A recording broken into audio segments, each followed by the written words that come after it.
So let's jump into our first demo. Signtech Central Battery Systems and Emergency Lighting. This demo will be presented by Joe and Will Haggerty. Will Haggerty is the Senior Vice President for Signtech's Lighting and has over 40 years of experience in lighting product manufacturing. And Joe Haggerty is the VP of Projects with over 20 years of experience in emergency lighting. So I'll turn it over to the Signtech's team. Hello, and thanks for joining us. This presentation will show how you can achieve full compliance to the Life Safety Code at substantially less cost, less batteries, and less maintenance requirements than traditional methods. A complete facility system will be presented, including a demonstration of our automated reporting system. Signtech's Lighting designs and manufactures all of our products at our factory in Maryland. As the holder of key patents in the field and the winner of the Lightfair International Innovation Award for the MARS Automated Reporting System, we have been at the vanguard of emergency lighting industry for over 30 years, providing innovative and cost-effective solutions to the difficult task of installing and maintaining code-compliant emergency lighting. First of all, which buildings require emergency lighting? Defined by the National Fire Protection Association, the NFPA, Life Safety Code 101. This includes most buildings with a capacity for more than 50 persons, including commercial, public, and institutional buildings.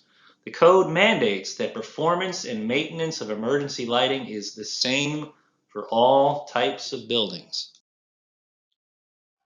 The minimum performance starts with a 1-foot candle average illumination over all paths of egress inside any building and includes exterior pathways to a distance deemed by the AHJ to be adequate to ensure persons are clear of any fire hazard outside the building. Illumination is allowed to be reduced to 0.6-foot candle after 1.5 hours, and uniformity must be maintained at better than 4:1 along the path. It's important to note that after 90 minutes, illumination must remain at least 60% of the initial value, and batteries must remain at nearly 90% of rated voltage. When inspecting for correct operation, it's not sufficient to just identify lights that are out after 90 minutes. Given the stated limits, maintenance crew operating without self-diagnostic equipment or means to measure illumination will find it difficult to properly identify if a fixture is within code limits. Unless self-testing electronics are included, periodic testing and reporting mandated by the Life Safety Code is labor-intensive and can be extremely costly, especially in larger buildings, which may contain hundreds of individual emergency fixtures. Preparation and upkeep of written records adds to the workload required. Now, even though the monthly test requires only 30 seconds of operation, it's required on every emergency fixture and can add up to significant workload in any building. The annual test is the make or break test because it is under full load.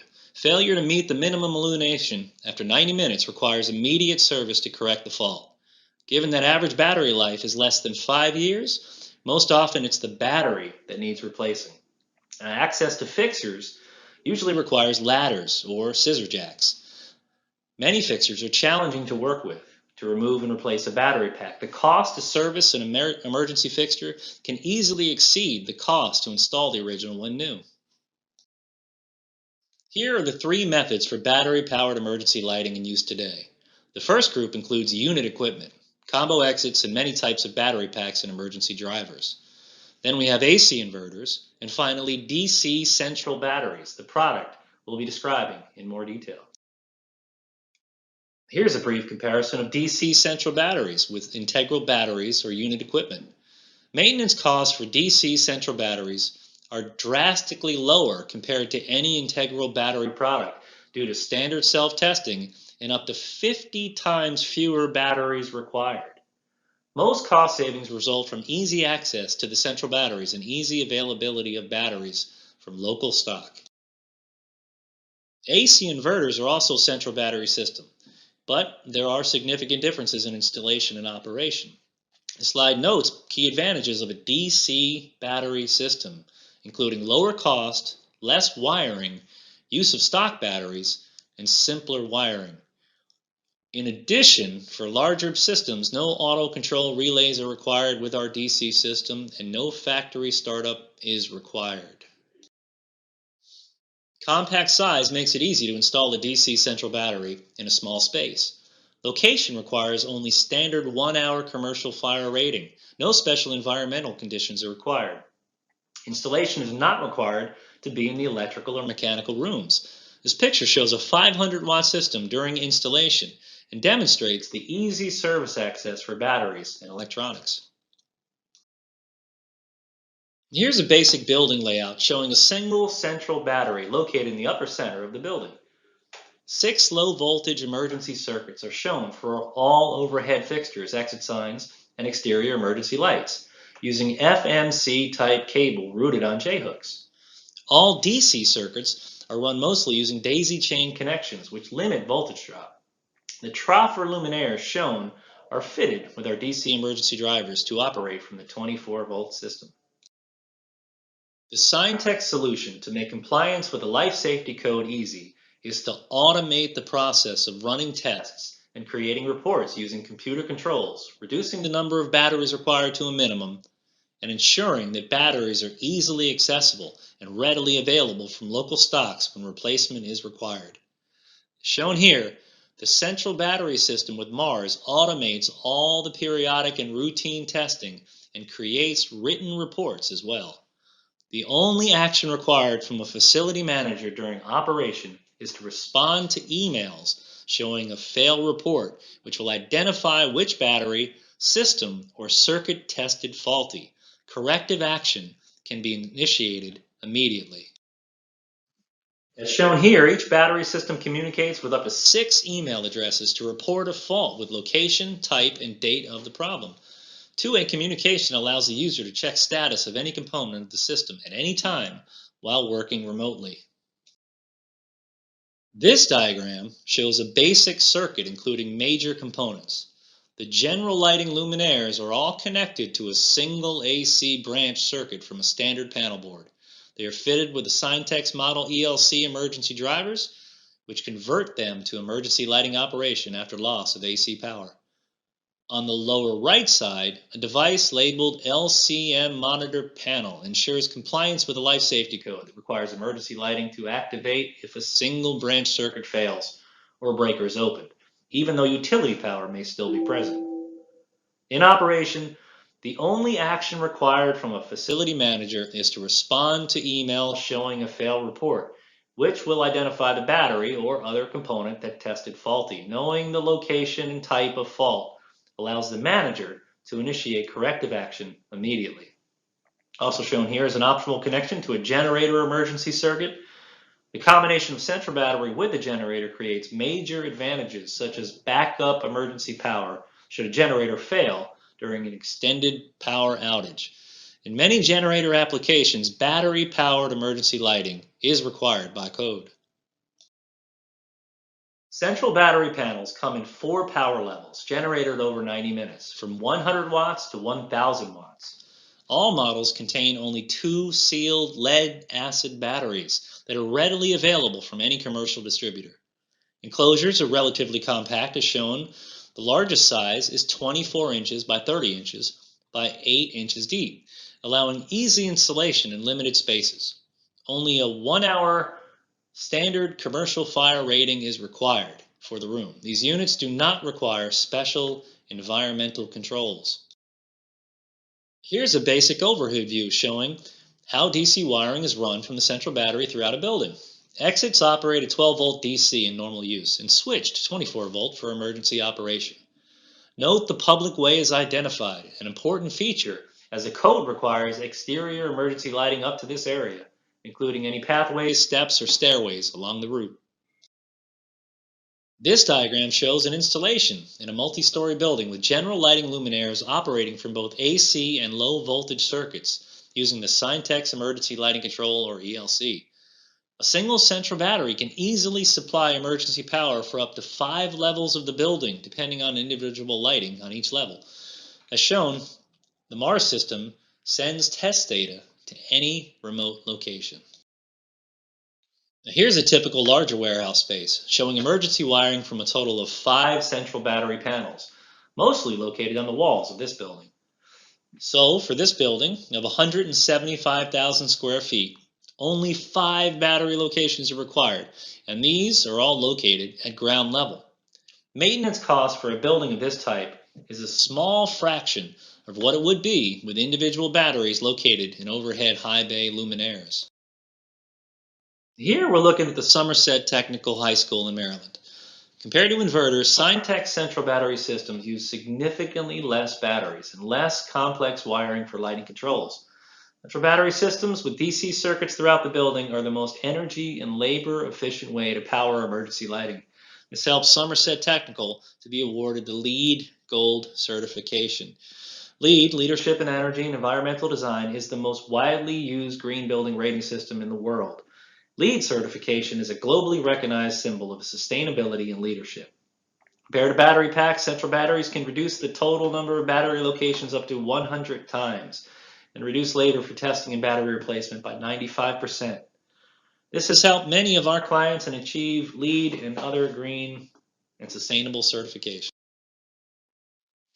Now here we're looking at a 569,000 square foot warehouse. Prior to using Signtech central battery systems, the client were using individual battery operated units attached to columns, which were very time consuming and labor intensive to maintain. The maintenance of emergency lighting systems in each storage space is the responsibility of individual tenants. So it's imperative to install an emergency lighting system that not only allows great flexibility in installation in multiple different spaces, but also reduces the tenant's maintenance cost to a minimum. Using Signtech central battery systems, each tenant space could be easily equipped with one or more central battery packs to control all the emergency lighting, allowing independent control and maintenance by each individual tenant. This photo shows emergency lighting after actual power failure. All normal lighting is off in this photo, showing exceptional uniformity and brightness of illumination on aisle surfaces and storage shelving. Now I'm going to demonstrate how our central battery system monitors and creates reports for any fault in the system that we have here. We've got all of the fixtures connected that you see to this central battery system with 24-volt wiring in MC cable, which we show externally here. And in order to demonstrate this, what I'm going to do is fail one of these fixtures, and this is the one I've selected. I have disconnected this fixture from the emergency circuit, and I'm going to initiate a monthly test manually. Normally, that monthly test would be automatic, but I'm doing this just to demonstrate how the system works. I have a LCD control panel here, and I've got the reading on it that says Enter Monthly Test.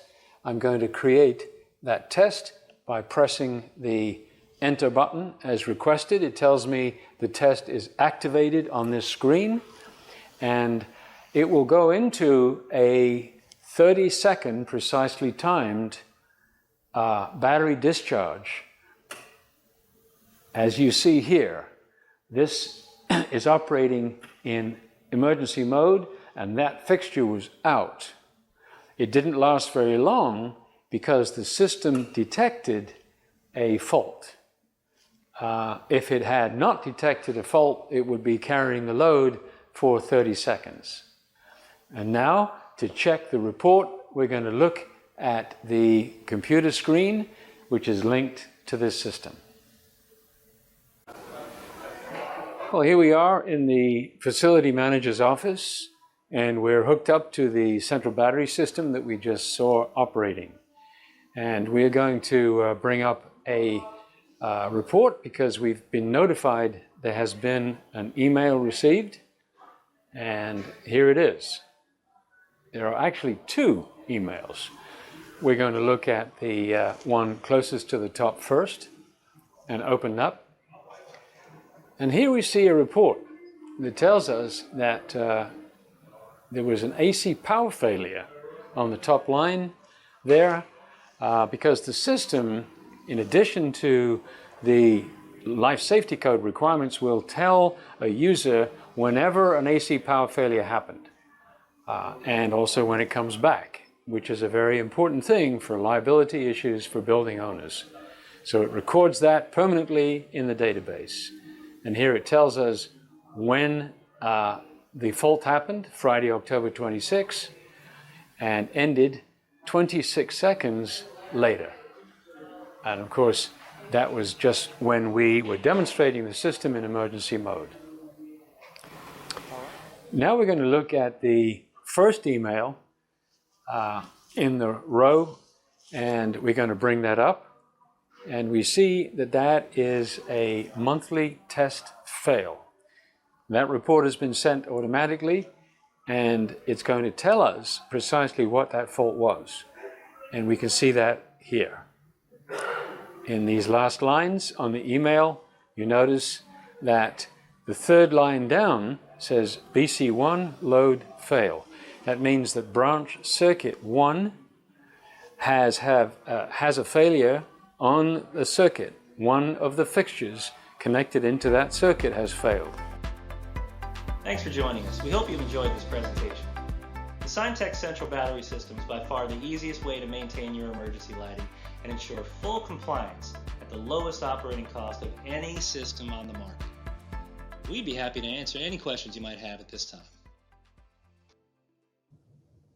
Okay, thank you, Signtech's team. We do have time for a few questions, and we have several that have come in. And I believe Will and Joe are joining us for questions. So the first question is, I see you can have generator and inverter feed. Is there an option to use only generator fed, but using your transformer / emergency? Hello, this is Will Haggerty, and the answer is yes. You can have a only generator feed, and it provides numerous advantages, and we'd be happy to address that in detail to the questioner if needed. Okay, great. Next question, why acid lead batteries? Are lithium too hot? Cost and ease of maintenance. Lithium is out there. They are relatively expensive, and they still have questionable charger characteristics, which are sometimes risky. There's a lot of development work going on, but we don't see using that type of battery in our system in the near future, possibly later. Okay, next question. If the test shows failure and the system does not then carry the load on the battery for the whole test, then what happens if a failure is detected during a real emergency? The system will continue to work in emergency mode, even though a fault shows. In other words, the emergency load will be carried 100% for the period that the AC power outage occurs. Okay, lots of questions coming in. And just so you know, if we do not get to all of your questions, please know that you will be connected directly to each of the presenters today so they can speak with you and answer your questions offline as well. But next question, is there a maximum length and or distance from battery to fixtures? There is not. We use rules of thumb, and we can estimate those lengths very rapidly. Of course, it depends on the wire gauge and the total load on the circuit. But basically, we start out layouts with circuit lengths up to 500 feet. It might vary and be less than that, depending on the layouts. But we can maximize the length only if we know what the total load is, what the fixtures are connected, and what the wire size is being used. Okay, next question. Is there any value to converting an existing system to this system? There is.